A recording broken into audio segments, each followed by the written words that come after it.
সারাদিনে আর কোনো আমল করতে পারি আর না পারি, এই আমলটা সজ্ঞানে বিশেষ কোন বিপদ আপদ মুসিবত না হলে আমি আলহামদুলিল্লাহ এই আমলটা কখনো ছাড়ি না।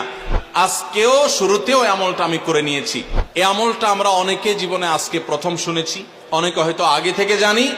আল্লাহ নবী সাল্লাল্লাহু আলাইহি সাল্লাম যে বলেছেন, সকালে পড়লে সারাদিন, সন্ধ্যা পড়লে সারা রাত, রাতে শোয়ার সময় পড়লে, বিশেষ করে রাতে মানুষ ঘুমন্ত অবস্থায় নানা রকমের ক্ষয়ক্ষতির আশঙ্কা থাকে। এই সব ধরনের ক্ষয়ক্ষতি থেকে আল্লাহর নিরাপত্তা এসে চলে আসে। আল্লাহ তার হেফাজতে জিম্মাদারি নিয়ে নেন, দায়িত্বশীল হয়ে যান। সবকিছু থেকে যথেষ্ট, সবকিছু থেকে আল্লাহ তাআলা তাকে নিরাপদ করে দেন। এই বিশ্বাস, এই ইয়াকিন নবী সাল্লাল্লাহু আলাইহি সাল্লামের কথার প্রতি আমাদের আছে না নাই?